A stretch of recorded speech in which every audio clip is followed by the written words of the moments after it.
Well, it's a common misconception, actually. I didn't start Kula. Kula was more the brainchild of founder Chris Turner, and I was just there really to kind of light the fire under the dream. My name is Micah Yakeley. Each founder typically has a specialty that they bring to the table, and mine tends to be people management, but really what I'm focusing on in these early stages is investors. Hi, my name is Chris Turner. I'm one of the core founders of Kula DAO, and my role with the organization pre-launch has really been on the administration, organizational and governance design of the Kula smart contracts. And really at the very beginning, we had a conversation, and the conversation was really about, is there a way that we can use the blockchain to find ways to help communities that live on top of assets that otherwise would be forgotten or not receive any of the value that's inherently in the ground that they live on. That question, I think, was so compelling to me because I've worked for years in UN agencies, working on projects where I've seen genuinely billions of dollars squandered in Africa, in Asia.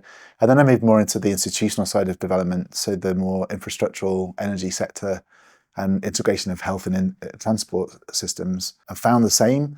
So large corporations would create these mega projects, but the net result was for people on the ground, they had no participatory rights, no way of being involved in the governance of those projects, and usually ended up being displaced off the land and ended up in city slums. I facilitated the idea that maybe blockchain could help out, could solve some of the issues that he saw in these third world countries, issues that he saw in NGO financing and funding. Really, we kind of came together and solved this problem of what the mining industry does to these developing nations. There was this moment of realizing there is potentially an opportunity here by utilizing the power of the blockchain to solve for that issue that I've seen. I remember being at a conference, but this one guy got up from Maersk Shipping, and he said, this year we put our entire inventory on chain, and we saved about $4 billion in lost produce and lost product. And I sat there and I thought, this is going to change the world. So I think those experiences together on the back of this conversation, I walked away from it and did quite a bit of research and spent time working. And really to this day, I'm not really sure how I wrote what I wrote because I didn't know. You know, I've got no background in crypto or blockchain and had no clue what I was writing. And I look back and think, how did that come about? There were quite a few months there where when we first had a conversation about Kula, at that point it didn't have a name. It didn't have nearly the scope that it has today. But it was a dream, it was a vision, it was something that excited both of us. But then for about 9 months, it laid fairly dormant. We weren't really sure what we had.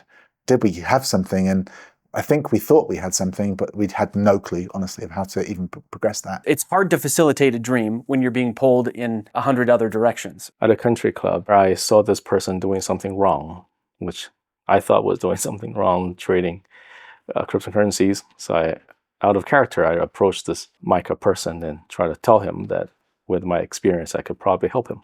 And I started introducing people. Later in that year, around Christmas time, I got introduced to Sam, who'd met Micah at his local country club. And then he brought in a team of folks, probably in a month or so, through which I met Chris. Apparently, he stayed in China for over 2 decades, and he started speaking Mandarin to me. Honestly, I did not understand a word he said. The way I talk about it is that Chris and I started building this jigsaw puzzle 9 months prior. As we're building the jigsaw puzzle, it's like we were missing pieces here and there. And then I introduced Sam to Chris, and Sam had pieces to this puzzle that, you know, we were looking for the whole time. Well, the idea of a DAO structure was presented. There are some, I guess, problems in terms of implementation that I was hoping to solve. In particular, the solution would be a double DAO structure and the security aspect of Kula token, and also the community aspect of it was written in our first version of white paper. So the entire design of Kula DAO is to benefit the community using transparent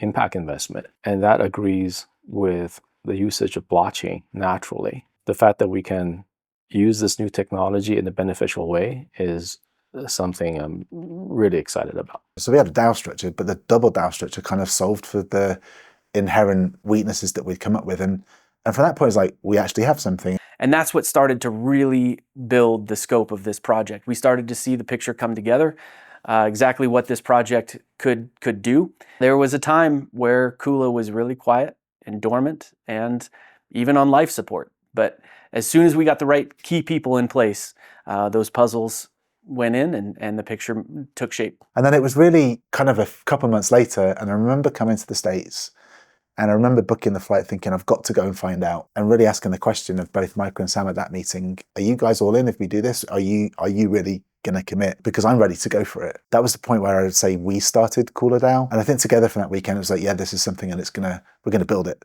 And then, the journey from there really started.